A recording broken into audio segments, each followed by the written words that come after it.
Welcome to another episode of Red Fox on the Run. I'm your host, Christiana Roussel. Today I sit down with Brandon Stewart, partner with Caravan AI, a Birmingham-based business that's dedicated to teaching people how to use AI, whether it's personally or in their business. So we're not going to talk about the scary kind of sci-fi version of AI today. We're going to talk about how regular, normal people can incorporate AI into their daily life.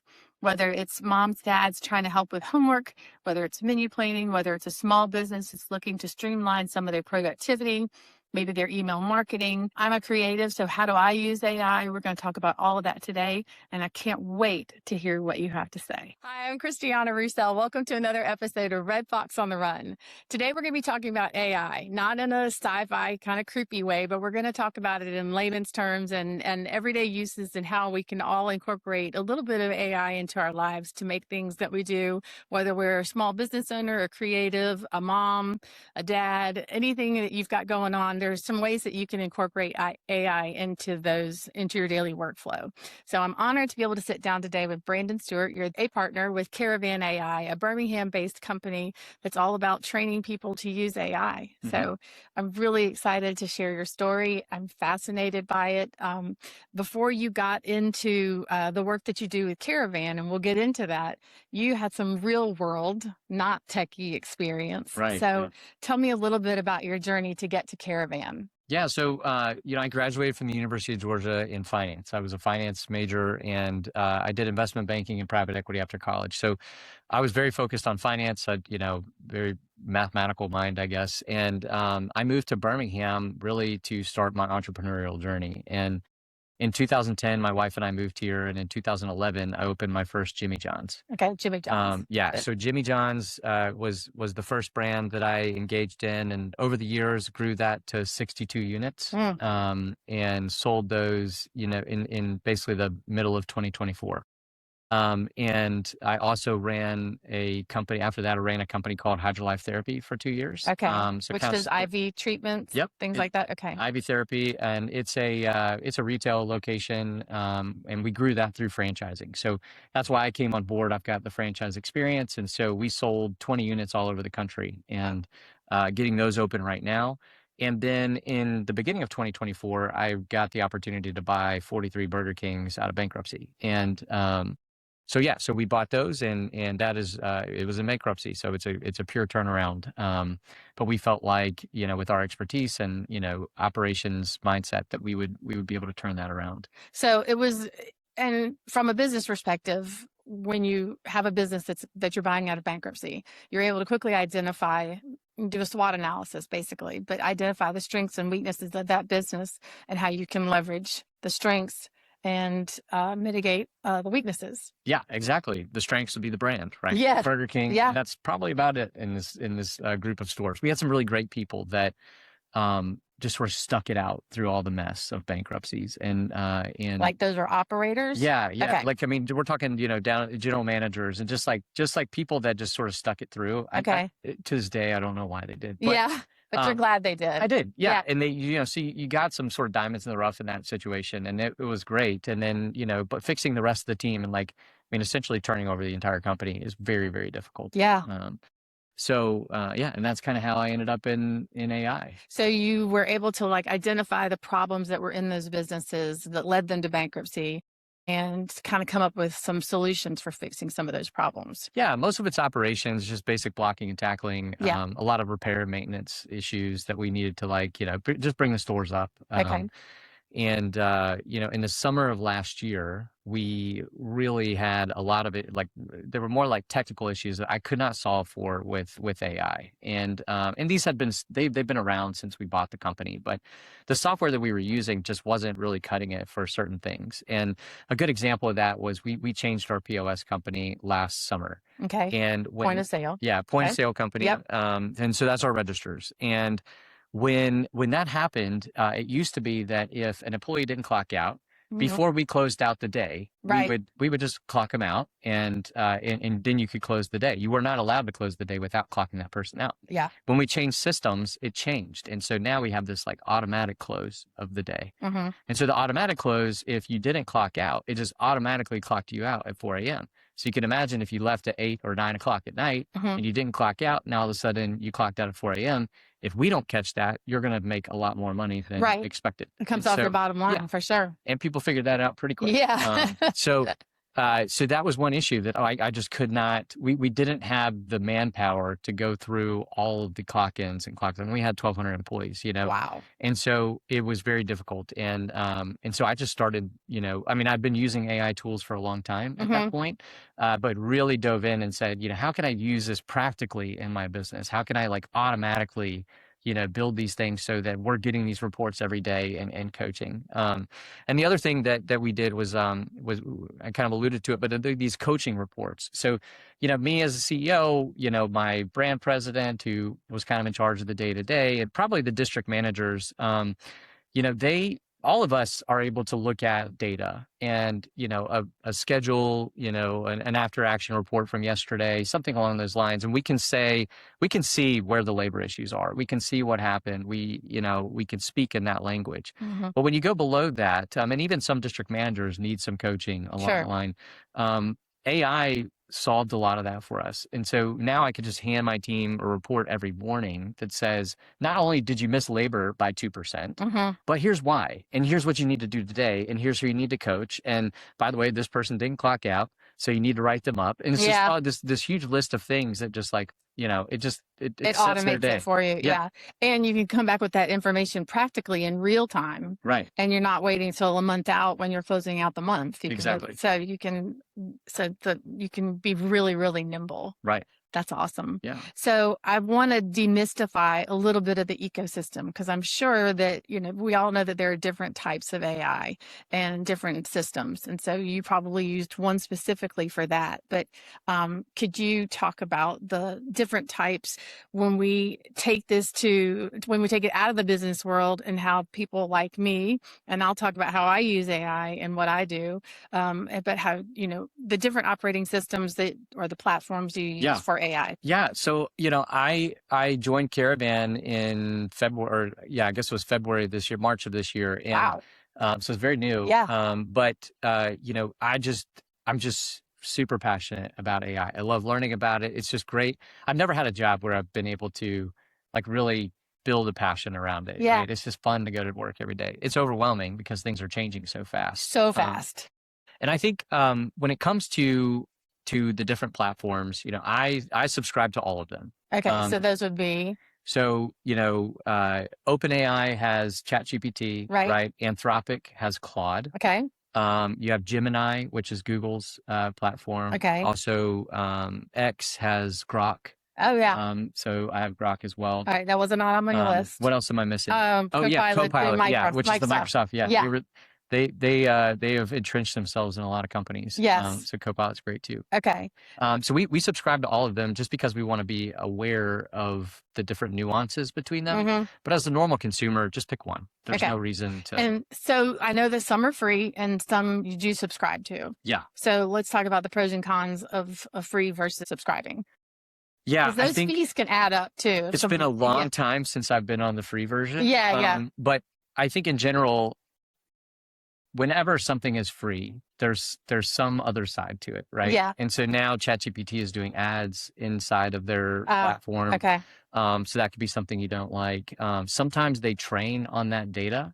So I know, I don't know if OpenAI still does this, but it used to be when you join their free account, it was free because they were like training on that data. Okay, gotcha. So technically, they're not going to be like, they wouldn't have all the information about you and your kids and all that fun stuff, but it is training to develop the next model. And so it could have some stuff in there that you don't want. Okay. People are okay. So I think that's a big, drink your coffee, but I think that is a question about, it does learn you. LLM, large language, say it again. Yeah. Large language model. Large language model. Okay. So people know that LLM, but, it does learn you and your family and your likes and your dislikes. Yeah. And does it retains all that information? Well, So there's caveats to that. Okay. It could train on that information if you are allowing it to. Okay. Okay. So some free versions, and sometimes there's like a little switch that you have to check. A toggle. Yeah. Okay. That toggle says like, hey, don't train on my data. Okay. Now, what you're talking about is memory, and memory is important. Yeah. Because memory is what helps you and your AI work better together. Yeah. So Yeah. you want memory, Yes. because you're not going to get great answers without it. Right. I mean, it does. I think of it as a thought partner. So when I'm working through researching, I was getting ready to do an interview with with a celebrity, and I needed to do a deep dive on this person. And I used chat, and I asked chat, I said, analyze this person's entire social media and their public presence and distill what is important to them, and see if you can identify some things that maybe are important to them, but they might only talk about every once in a while. Mhm. And so it gave me a basis to have a conversation that was well informed, and I didn't have to spend hours doing that research. Right. Yeah. Yeah. And I mean, I always had to verify, like Ronald Reagan said, trust but verify. Yeah, Yeah. exactly. And that's one of the things that people need to understand about AI. It is not a search engine. It's a great research partner, but it's not a search engine. And it can access a search engine, however. Yes. So if you want it to find real data that's new, right, you kind of have to tell it that. Yeah. You kind of have to say, hey, go look on the internet for this, right? Don't just guess, because these models are trained, sometimes a year ago, right? And then they're fine-tuned before they get released to the public. And so when you have data that's trained a year ago, that's like the extent of what it knows. Right. And so it knows a lot about all of that stuff. But you're a year from now, things change. A good example would be like a user manual. Like you're working with, ChatGPT, and you're saying, hey, I need to set up a new email account, and the steps that it says that you need to do are completely different than what they actually are. And the reason is because it's changed in the last year, right? It has that information from a year ago, but it doesn't know what it is today. So often I have to say, hey, I need to set up a new email account, check the current docs, before telling me what I need to do. Yeah. And that's a key component of, it really is only as smart or useful as the information you give it. Right. So you're not like, I can say, I'm packing for a trip to the beach. What do I need to pack? Well, if I tell it that I'm going to this location at this time of year and these are my activities, I'm going to get a much better packing list. Yeah. And that's called context. So you've got to give it plenty of context to understand what it is you're trying to accomplish. Yeah. Because at the end of the day, AI is it's a model that's trying to guess what the next word is. It's like an autocomplete function. Right. So if I say, how old, right? The next available word that would be the most probable would be like maybe how old am, if I'm saying like, how old am I? Yes. Right. There's all kinds of things that could fall in that next slot. Right. Right. But the context piece is really important. So if I say, hey, act as an accountant. So now I'm in the frame of reference of an accountant, and then I say how old. Well, the realm of possibilities is pretty narrow at that point. Right. It's thinking about accounting, right? So you're talking about numbers and balance sheets and things like that. Or, you change it again and say act as a Formula One driver, right? How old? Well, now I'm thinking like, how old is the oil? How old is the tires? All those things. And so you can see how that frame of reference is really defining what the answer is going to be. And so that's very simplistic, but the context is very important to get the answer right. I guess I would say that AI has trained me to give it better context. So it makes me more efficient in a lot of stuff that I do. I mean, you and I sat down personally before this interview, and you've given me a lot of information, and I had all that in notes, and then I did feed this into chat, and I was like, help me come up with my structure of my interview. So that gave me time. And this is what I think is really, really important, is that using AI to do things that it can do really fast frees me up to do things only I can do. Oh, yeah. And so I think that when people get really, really scared of AI, I think it's the unknown. And I think if they get educated, they're going to get it better. Yeah. Yeah. Okay. I think we also talked about, one of my questions was, if someone wants to start with one tool, where would they begin? And, I think also people are like, well, I've never used AI before. Well, that's actually not true, because they're using it all the time and they don't even know it. When somebody says, oh, I'm just going to Google that. Well, when you type it into your Google search bar, the first response that comes up is a Gemini response. Right. So there, and some people might not even be aware of that. So you've got, if you want different sources, you've got to scroll down on that Google page. It's everywhere. And later this year, it'll be on your phone, you know? Yeah. So Apple, if you have an Apple iPhone, but Apple is working with Gemini right now to do these like mini models that will show up on your phone. And if you've ever used like dictation on your phone, it's like terrible compared to dictation with ChatGPT or Claude or anybody else. And the reason is because it's not only, you know, listening like your, you know, Siri does, but it's also interpreting now. So it's like it's trying to figure out what is logical that you just said. Right. Just, it's not just saying like, what did you just say based on what I've heard? And sometimes, you know, technology isn't very good at that. Right. And so now when you have this layered AI on it, it's going to be able to understand what you're saying a lot better. So I can't, like, personally, I cannot wait for the dictation to change in Siri. And I think later this year that'll happen. I don't like Siri. I don't, she's not, I don't know. Well, just wait. I know. She's going to be completely different. Exactly. If we could say she, that's. Yeah, I know. They, them. So the other thing, okay, people need to understand about is what is hallucinating when people talk about AI? Yeah. So hallucinate. So AI is like driven to please. Okay. And so it like wants to do whatever it is that you asked it to do. Yes. And most of the time, these hallucinations are a result of bad context. Okay. So you're not giving it enough information. It has to come up with some answer. And maybe it's like a really deep calculation or a really, you know, deep understanding. And it's like, it's pulling from its available options in memory. And so sometimes it just doesn't do enough work to get to the right answer. Yeah. And so but it wants to please you. Exactly. So sometimes that's what a hallucination is. It'll say, you know, a great example would be, you know, how do I set up this email? Right. Yeah. And it's like, here's how you do it. And it's completely wrong. That's a hallucination. It just used the information that it had and it didn't check on what's new. That's fascinating.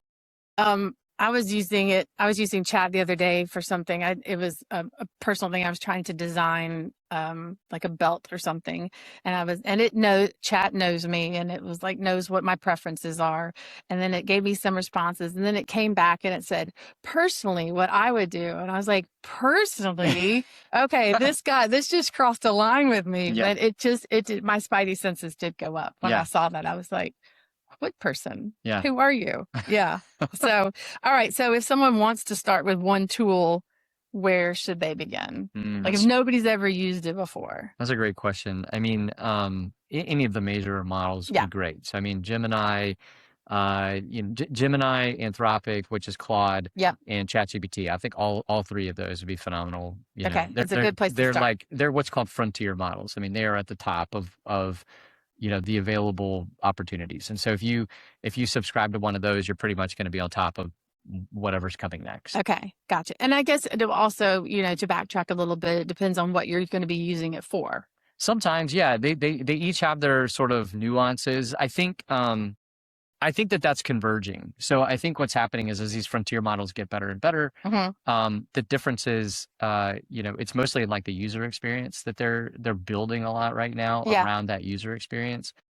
But for the most part, the actual output of the models is pretty similar. And it's getting so good that, you know, it's like diminished returns. You know what I mean? Like your difference is just not, it's not quite what it used to be. And so, but they do have different things. Like, I mean, ChatGPT and Claude are very, very similar. Claude actually last year came out with this thing called Claude Code. And Claude Code was like the big unlock for technology. I mean, that's what we're experiencing today. Claude Code allows you to write code, basically write software for, you know, whatever it is you're trying to do. And so you name a piece of software and like, you know, you can kind of replicate it with Claude Code. And that's just a really great use case for AI. And so, you know, now all the other companies are sort of focused on that. And so, you know, what they're not focused on is things like, you know, creative writing. Yeah. Like you can do it, but it's, from what I understand, I don't do much creative writing, but from what I understand, it's pretty bad at it. And it's because it's like, it's not engineered to do that. Yeah.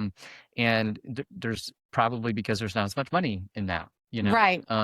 And people don't want it. Right. You know? So they're kind of. No, they do want it. People want creative writing, but you're saying what they don't want. No. They don't want AI generated creative writing. Okay. Exactly. People do not. We like to clarify that for the writers in the world. AI generated creative writing. Right. So, Right. I mean, that's like a hot button. Yeah. And so very much so. it's not like they're backing off on that, but I think they're really focusing their resources on where the economic value is. Right. And to stay in a lane. Yeah. Yeah. I get that too. So, I do, like I said, I started with chat, but I hear so many more people talking about Claude, and I feel like I've gotten to a point with chat where it knows me so much. Can you move your stuff from one, do you call it a platform? What do you call it? Yeah. A system? Yeah. Platform. Okay. Could I move things from chat to Claude? And is that pretty Absolutely. easy? Yeah. I would ask Claude how to do that. Yes. Yeah. I would Yeah. ask the other Yeah. chat, how to do that. And then Okay. it would walk you through kind of Okay. that process. And Okay. there's some fun thing. I mean, within both of those models, you can sort of build out these descriptions of yourself and Right. all this memory, basically, that's like, it will check it every time before it sends a response. And that's Okay. really helpful to get better responses. Okay. Personally Yeah. speaking. Right. Yeah. When it says personally. All right. So when we talk about how real people who are watching this, they may just be here for the entertainment. Normally I'm talking about chefs and makers and things like that. But one of the big things you say is talking about AI supporting creativity and wonder. Right. And those are two things, that plus curiosity. Like, I never want to lose those. Right. So how do you leverage, or how could one leverage AI to support those characteristics? Yeah, it's probably the greatest teaching tool we've ever had available. Mhm. And so people that are curious can learn anything Yeah. that they want. I mean, it's wild. That's how I learned to do this. Yeah, if you want to learn quantum mechanics, which you've heard of, but you have Yes. no idea what it means. Right. You can say, teach me quantum mechanics as if I'm an 8th grader, Okay. and it will come up with exercises and, basically like a class Right. for you to learn, something as complex as quantum mechanics. So that's fascinating. Mhm. And I don't know that we've ever had, before we would have YouTube, right? Sure. That you could watch things and, understand more things. But now you can literally have it walk you through these complex subjects that just make it really fun. Yeah. And I think obviously different people learn in different ways. Like, I retain something better sometimes if I read it. And so when somebody will say, well, watch a YouTube video about this, it doesn't come into my brain the same way as if I were to read it. Right. So I think, YouTube is still great. Not throwing any shade, but yeah, if you want to do a deeper dive and you maybe have some other resources, you could find those by using an AI model. That's a great example. So if I'm somebody who reads, who learns by reading as opposed to watching a video, then what I would do is when somebody sends me a really interesting YouTube video, I would go to that YouTube video, download the transcript, Okay. and then have one of these tools say, I would explain to it, here's how I like to learn. And my friend sent me this, great video that he or she really wants me to understand. Right. And I learned by reading. So can you create a document that's easier for me to understand this, this transcript, basically? Okay. Yeah. And so you just explain all those things and, just see what it comes up with. Yeah. And it's pretty and just fascinating. try it. Yeah. Just mess around with it. Right. You can't break it. Right. Yeah. A lot of people are like, oh, it gives you wrong answers. It does all these things. Well, if it gives you wrong answers and it's wrong, right, then I would continue to push it and Teach say it. yeah, why did you give me that answer? And you'll discover some really interesting things. Yeah. And you discover some interesting things about that and about yourself. Right. So yeah, it teaches you, I do think it pushes me to think in different ways. Absolutely. Yeah. Yeah. It teaches me to think 3 or 4, 10 steps ahead, so that if I'm giving a prompt for something, then I don't have to go through all the different iterations that it's going to feed me. I'm going to start at the beginning. Right. Yeah. So, which amplifies my experience and takes things farther, faster. Exactly. Yeah. Now you guys use, you said you're married and I think you've got kids, and you use AI at home. We do. With your family. For a few different use cases, most of them for fun. Okay. I'm working on doing some really interesting things for my boys. My boys are 6 and 10, so they're still pretty young. Sure. And we don't really use screens in the house. And so I'm trying to navigate what that's going to look like. Yeah. Because they need to be a part of this. I mean, they need to understand what's happening. I mean, I envision setting up a computer for my son and him talking to it and say, I want to build this. And it's then we've got this 3D printer right next to it, and it'll just print whatever it is that he's talking about.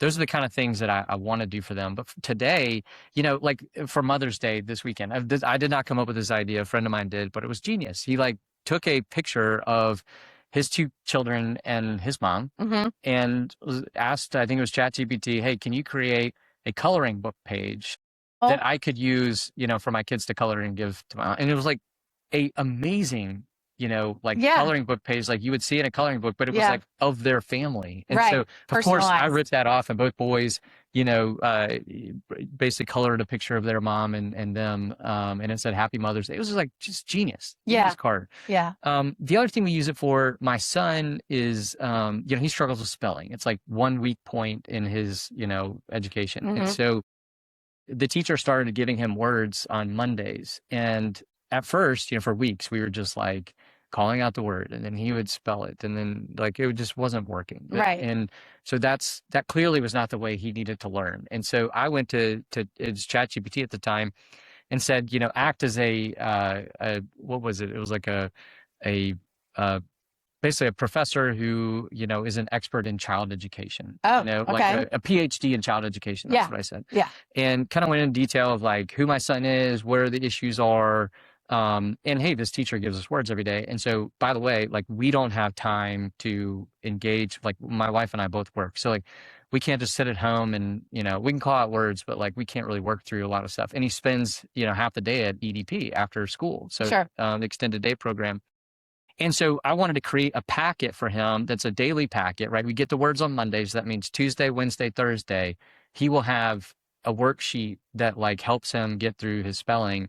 And then on Friday, he takes the test. And it is amazing what it created. And it's like, it's this work packet that is engaging to him. It's got this point system associated with it. And so he gets rewards and all kinds of things. And like, he loves it. And so does he do that on the tablet? No, it's just paper. I just printed paper. Okay. So he takes the packet with him to school every week. And then, on Tuesdays, Wednesdays, Thursdays, he just kind of is self-guided. And so essentially he's learning how he likes to learn. Exactly. And you can use that going forward. Yeah. And he could tell me, hey, I don't like this exercise, but I like this one. And I just give that feedback direct to ChatGPT. And so every week we print that. And so have his scores gone up? Absolutely. That's awesome. And what was really the big unlock there is that he became confident. You know, for the longest time, he was like, oh, I suck at spelling, and all of a sudden he's just like, wait a minute, I can spell. And so he actually enjoys the packet, I think, because he knows it makes him better at spelling. So and he's also like a really unique kid. Like that's, of course he is. Yeah. That's that's amazing that he has that, But I think the human component there that I don't want to gloss over is that you had the intent to dive in and be like, what are some tools I can use as a dad to help my kid do this better? Yeah. And that part never goes away. Right. You should not, I'm going to use the word should. I don't love the word should, but you shouldn't farm out parenting. No. But if you could have a coach who's helping you, this might not be different than hiring a tutor. So yeah, and I think, we live in a community with resources.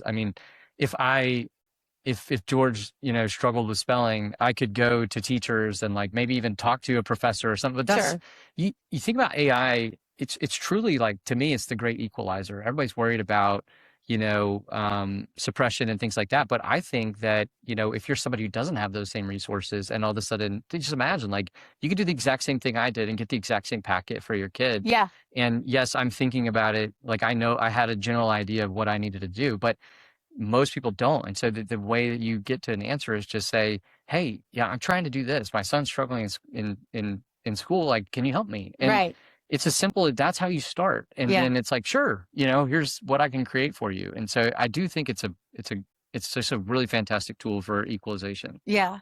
And that was actually one of my questions was, do you think AI widens inequality or democratizes opportunity? My mind changes on a regular basis. Yeah. I would have told you at the beginning of the year, before we started training people, that AI was going to take all jobs, like all jobs. Yeah. No jobs will exist. Yeah. Right. And especially in business. And now what I've realized is like, I can come in and we could build a lot of really interesting AI tools in an individual business. But then when we leave, there's nobody to like maintain that. There's nobody to change it. If there's a feature you need, it's like, you've got to have a really big group of people who, who understand AI, like software engineering, right? There's a ton of software engineers out there in the world. And so if you need a piece of software built, like you can go find engineers. I think AI is so new that there's just not enough builders out there. And so what we're finding is that when we go into a company, we're upskilling everybody. And first off, the employees are very, very appreciative of Are that. they? Oh my gosh. I sat in a training I've never had in any job I've ever had, like any business I've owned, where somebody's like, Brandon, thank you so much for teaching me to make a sandwich or Yeah. whatever, or Yeah. any sophisticated training. Yeah. And when we go into these companies, like at the end, we kind of do this wrap up. And when you hear 2 or 3 employees in the room say, I'm just so thankful that, company X provided this training, because they are super scared. And now all of a sudden they are like, wait a minute, I can build a ton of things for this company. And once you're upskilled, like, you don't want to lose those people in your organization, Right. because it's the productivity goes up. I don't think it's just going to like take jobs like I originally thought. You can scale up a lot more and you can do a lot more, which I think is just going to open up a lot of opportunities for people. Yeah. I think if you use it as an empowering tool, which is what training and coaching is, somebody feels seen and heard and valued. And when they feel empowered, they're invested in the final product, whether it's making sandwiches or building code or even in your family. Yeah. So I think you said you also use it for at home with calendar stuff. We do. Yeah. So I built an agent. An agent is just that you hear like agentic AI. Yeah. An agent is just like basically kind of like a piece of software that like goes and does something on your behalf. Okay. So it's in Claude, a lot of them are called skills, and it can be something as simple as like, go check my email for any emails from you, right? Right. And that would be an agent. That agent would go then look at my email, right? It's like completing a task. Yeah. And then it would send me back, okay. It's like having an assistant. Yeah, it's like, here's the 4 emails, right? Right. So I built an agent that essentially it's my company and my wife's company both use Slack. And so we installed the agent in Slack, and so we share a Slack channel that's like called our house. Oh, okay. And this agent is plugged into that channel. Okay. And so it has access to our calendars, our emails, things like that. And so we use it to kind of manage our day to day. Okay. Which has been really Yeah. It's helpful. It's funny. Like my wife would be like, "Hey, Captain's the name." It's like, "Hey, Captain, I like sailing." So, it's like, "Hey, Captain, can you, add this to the calendar?" It's like, "Sure," Wow. And then it's on both of our calendars, and so we're synced. Yeah. Which is really nice, and giving us a summary, of the week, and hey, you don't have coverage for this day. You need to make sure the sitter is available, and all those fun things. Yeah. Awesome. And I know people use it for meal planning. They use it for all kinds of stuff. Yeah. So I think here's what's in my refrigerator. What should I make? I mean, yeah, exactly. So I think those are fantastic takeaways. But I think all the stuff that you talk about that we're mentioning today I hope it inspires curiosity in people. Like, I never thought about using AI like this. Yeah. So not to be afraid of it. I think people are they're very intimidated by it. And I think that intimidation factor grows as it continues to evolve. I mean, every day there's a new feature coming out. And so, that adds a lot. It adds anxiety to me, because like, I need to understand what it's doing now, because if I go do this training and it's doing something different, same thing about the model who learned a year ago, I could be that person. So I don't want to be. Right. But I think what people really need to do to learn this is to just start using it. Yeah. Don't be afraid of it. Start asking questions. We so often, when we do trainings, we get these emails, like basic questions, and people are like, hey, how do I do this? Or how do I do this? And 99% of those questions can be answered with just like, ask Claude. Yeah. And obviously we're not rude, but of course, sometimes we have fun with people who are like, hey, did you ask Claude yet? Yeah. And then it's like, all right, well, let me do it for you. Yeah. And it will walk you through those things. Okay. And just keep pushing it. Now the one thing that I want to mention is that sycophancy is a big deal. Because it wants to please. Right. It gets in these modes of like encouraging you. And so you have to be careful with it encouraging you down the wrong path. Okay? Yes. And so I always tell people, when you feel like things are moving really smooth, just like red hat it, say, hey, what what am I doing wrong here? Or have we really thought through these things? Just questioning, it's almost like questioning yourself, but you're questioning the AI. And that helps it like loop back to, okay, wait a minute. Yeah. I need to, Yes. I The need to people check. pleasing has gone too far. Yeah. Yeah. Right. I'll have it check itself sometimes. I'm Yeah. like, fact check that. It's a great idea. Yeah. Everybody should do that. Yeah. I see people use it like, when we're adding maybe there's an update or something to your phone and you get the whole terms and conditions that comes in and people will copy paste that to Claude or to chat and say, what are my red flags or what am I giving up by clicking this button? Because we Right. never think about it. Yeah. We just want the new thing. Right. But it's inevitably I always click the thing because I want the thing. Yeah. But at least I know what I'm saying yes to. Yeah. Yeah, which is a big one. Nothing wrong with being, hesitant on the whole thing. Yeah, just trust Be but careful. verify. Right. Yeah, Yeah. exactly. So you talked about you've got kids in elementary school. Are you seeing any AI? Are they being introduced to AI there? My kids are out of school now, so Yeah. I don't know how it's being taught in schools. Education is behind. Yeah. And it's going to take a lot of work to get them caught up, I think. So I don't think my kids have ever heard of AI in school. And Okay. my son did tell me the other day, he's like, Dad, he listens to this podcast, a couple different podcasts. And one of them's called Who Smarted, I think. And there was another one like maybe Wow in the World. But he was like, Dad, I just learned about, this. He knows I'm into AI, but he doesn't know what it is. Sure. And so I'm like, he said, Dad, I just listened to this podcast and it talked about, AI and what it can do. And he described, how it described it to him.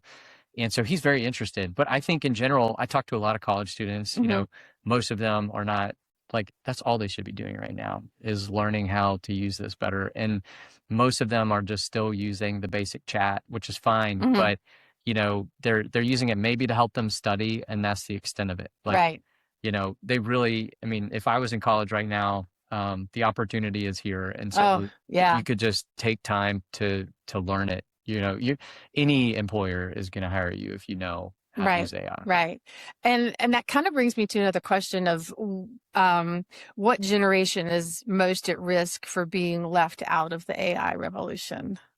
It's a good question. I mean, I think the older generation generally has issues with adopting technology. Sure. I think my kids are going to be fine. I think that the education will catch up at some point, or at least I will have taught them at some point. Yeah. College students are interesting. They're just kind of stuck in this in between. I mean, especially if you're graduating right now or within the last 2 years. People are really, they're trying to figure out how to pay for AI in their organizations. And so a lot of the job losses and job cuts you're seeing is because it's not because AI is necessarily taking the job. It's because, they need to pay for the AI to take the job. Yeah. And it's not even take the job. It's like it's really doing the stuff you don't want to do. Or streamlining. Yeah. Yeah. Right. The minutia. Yeah.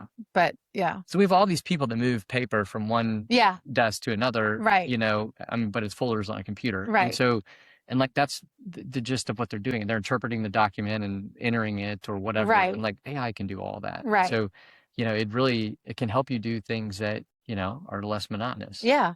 Well, I mean, when I first started work, we still had memos that we would type and print, and we would put in that manila folder with like the little string that goes around, and then like you would move it from office to office so everybody saw it. And who got mad about getting rid of that to use email? So this is just a tool. I do have kids in my 20s, and they have strong opinions about AI. Ooh, they are not embracing it the same way I am. Well, I think.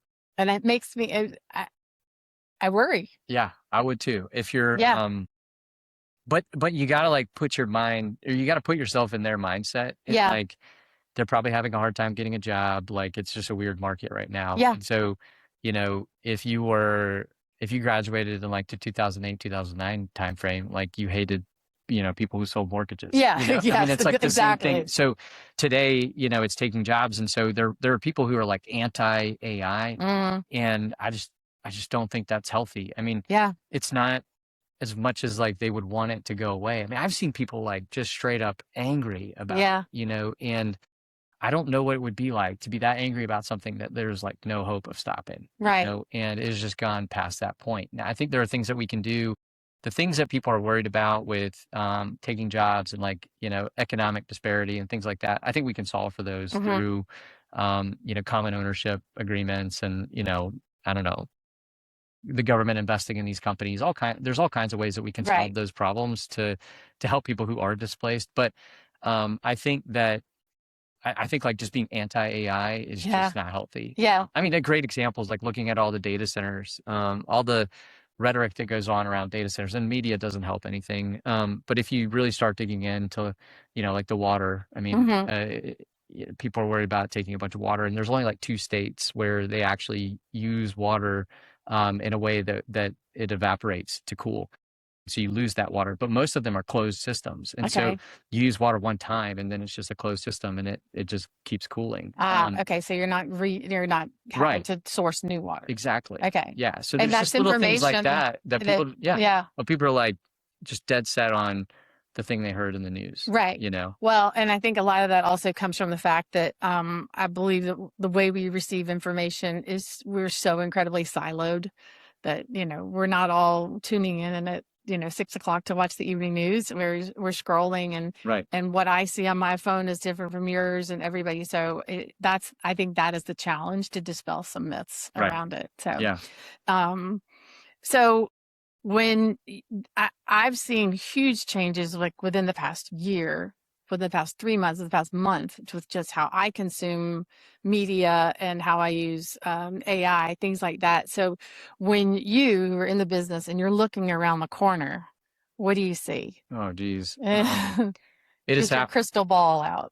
I think it's one of those things that's like really hard to comprehend, because we've never seen it before. Yeah. I mean, like, could you have like thought about the internet back in the 50s? Right. Like Right. your mind just can't go there. Like, Yeah. what are you talking about? I can just instantly chat with you over a phone. Like, that doesn't make sense. Right. And so I think like that evolution, it's moving so fast now, and there's some like Anthropic came out with a new model called Mythos, and it's focused on code, so it's like it's a really good coding bot basically, model, but they can't release it to the whole world because there's like bad actors that would use that nefariously. And so they've released it to kind of the good guys first, which are tech companies and things like that could actually run this thing through their code and say, where are the vulnerabilities? How can we repair these before we release it? And that's like, I've learned a lot about cybersecurity over the years, and there's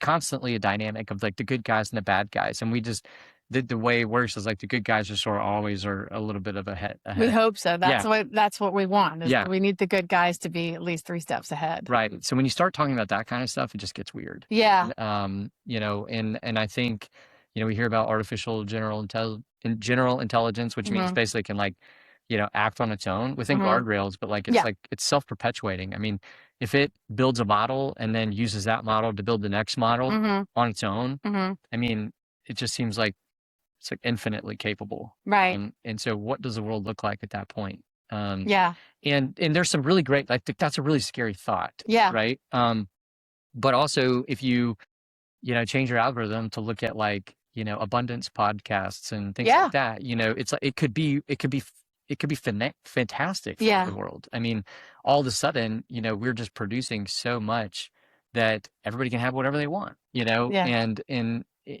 have this productive society that, I don't know, it's really fascinating to think about. So it is. I think there's both sides of the coin, and I think the more that you're educated on both sides, then you're going to lean towards one or the other. But it's not the far right or the far left, not getting political at all. But it's like it's somewhere in that realm of possibilities, and so just being educated is helpful. I mentioned this to you earlier that Jamie Dimon came out recently and said, within 20 years, we'll all have just a 3-day work week, or no one might have to work at all. I would have to get the exact quote. But as an Enneagram 3, I love working. And so I don't want work to go away. Right. And so I think people they just maybe hear the headline, like, you're not going to have to work anymore.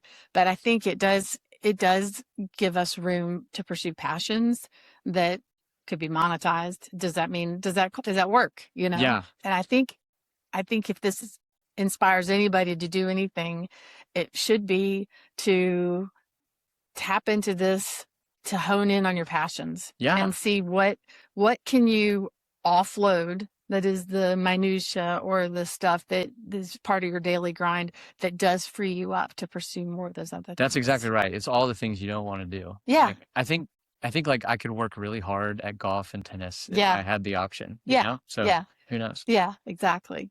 I mean, same way as like I could, go to Target and do all my grocery shopping, but I just do it all on the app because it actually saves me money because I'm not going down the candle aisle and like, I'm like, I don't need like half of these things that are in my basket. I need these 5 things. Yeah. Yeah. Yeah. So, all right, a little bit more as we wrap up about Caravan, what you do. You are Birmingham based. I'm curious about like why, obviously you all were already living here. So that's why Caravan is here, but you work globally. You did something in Dubai recently, right? Yeah, we did a training in Dubai, and I did one in New York last week. So we're a training company. So I mean, I think, when the founders, so Austin Sensman and Robert Hill, Austin founded Birmingham AI, which if you're in Birmingham and you don't know about Birmingham AI, that's a great way to sort of be part of the ecosystem. Yeah, I really want people to hear about that. Birmingham AI it's not intimidating. It's like they have the main session, which is really just somebody getting up there speaking about sort of what's new in AI. And there's always something that you learn at those events. Like somebody's using it in a way that you've just never thought of. Yeah. And so that's really fun.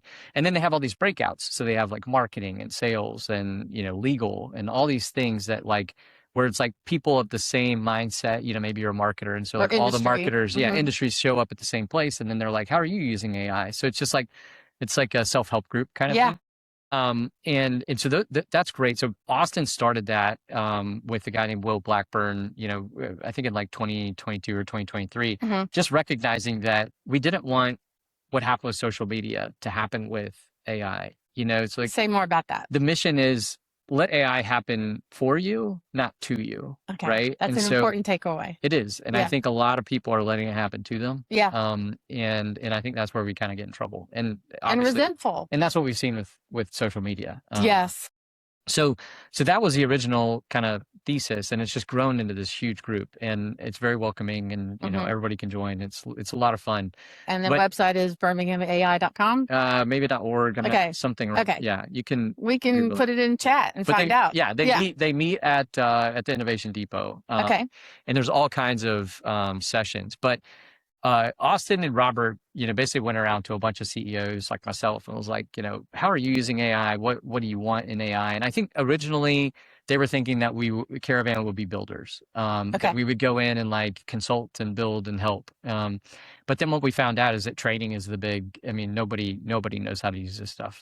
Like it could be used. And so, like, for example, we see people with like the $20 a month plan and they would never hit that limit. And as soon as they go through our training, it's like the $100 and $200 a month isn't enough. Oh, wow. And it's because it is just so capable of so many things today. And so you work with individuals and you go in and train businesses too. Yeah. So we turned into a training company, and that was sort of our focus. And we do 2 types. We do a public training and we do a private like company training. And so public trainings, they're both similar. So whether it's public or private, it's 12 to 15 people at a time, hands on the computers. We get fairly technical, like because we really want to show what it's capable of. Right. But it's people of all types coming in through these trainings, especially the public ones. It's just like people that want to learn.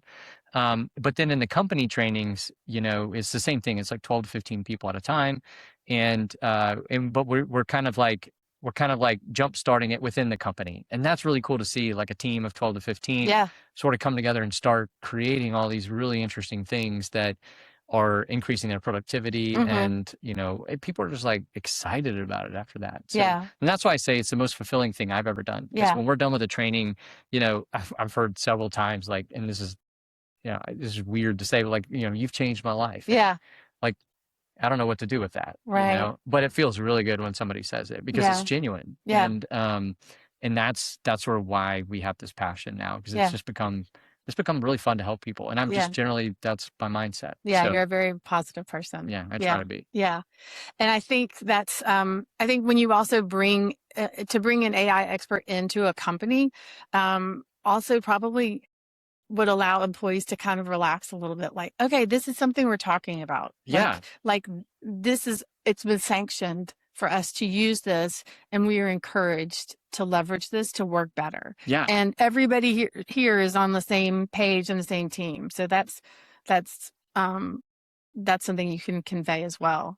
Yeah, sometimes what happens is like an employee will come through our public training, Yep. and then they're like beating down their boss's door to get the tools that they just learned to use, because at some point, like, you just don't want to do your job anymore without it, because again, all that stuff that you don't want to do, it can do really well. Right. And so, when But you need your boss to be on board. Yeah. Yeah. And like when you hit your limit, you're just kind of like, I don't want to work anymore today. Because you don't have that thought partner with you. Yeah. So yeah, I hear that. So, all right. So people can, if they're watching, no matter where they are, they can check you out on LinkedIn, especially, right? Yeah. You post a lot of articles and really useful information there. I try not to be spammy. I mean, we read a lot for research. And so whenever I find something interesting, I like to post it. And like a lot of that's like just like regular, science developments. I think what's happening in science right now with AI is probably the most exciting thing we've seen. I mean, like, what's the number one thing? Oh my gosh, like recently? we're killing cancer now with some of the tools that have been built with AI. And so those are in tests. And I mean, I read an article, I mean, the longevity side, read an article, they're injecting stuff in somebody's eye to like get them eyesight again. Like, it's just crazy, just absolute crazy things. Yeah.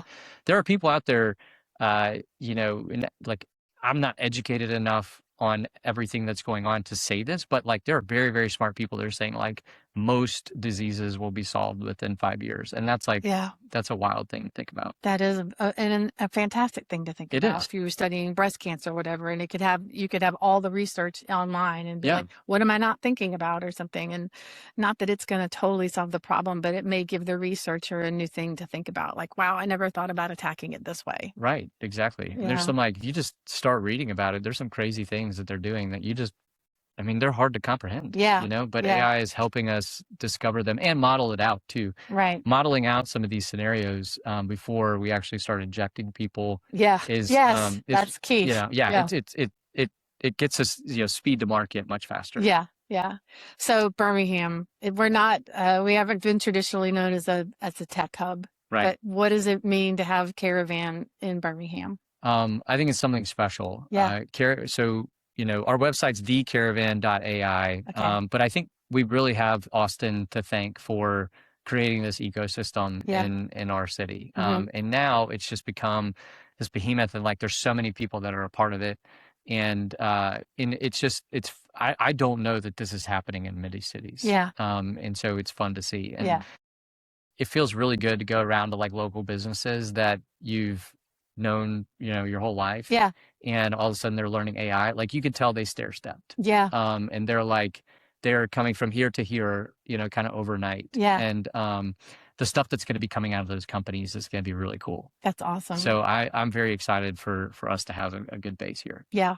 Birmingham is such a special place. I find nowhere else have I ever lived where people say yes. Yeah. More. I mean, like, you wouldn't be sitting down with me today if like we didn't have the type of community where people are like, you're building something, I want to help you. Yeah. And people say yes. Then I've heard other people say there's no ceiling in Birmingham. Yeah. Which I truly, truly believe. So, all right. One last thing. If someone listening today feels overwhelmed by AI, what's one small step they should take this week? Download it and start asking it questions. Okay. I mean, I think that's the best way to understand what it's capable of. And, the most small thing, you could say, no matter what stage of life you're in, no matter, if you work, don't work, whatever it is, if you take time to explain to it who you are, what you do on a daily basis, all just like a data dump of like your life. Yeah. Okay. And then just ask it, like, where can you help me? Yeah. Right. Simple as that. Yeah. And it'll give you 20 different things that it can help you with. And just go down the path of one of those things and you'll experience, sort of how it works, what it can do, what it can't do. Yeah. And I think that's the best way to get. Yeah. Just baby steps. Yeah. And if you try it, you don't like it, you can close your laptop. Exactly. But you're probably going to find something you're like, oh, there's so many aha moments that happen every single day. Right. So thank you so much for sitting down with me today. Yeah, of course. Thanks for having me. I appreciate it. Yeah. All right. So check out more. Follow Brandon Stewart on LinkedIn. Follow thecaravan.ai online. And y'all dig in. I cannot wait to hear how you use AI. I would love to learn more. And I'll see you on the next episode. Thanks.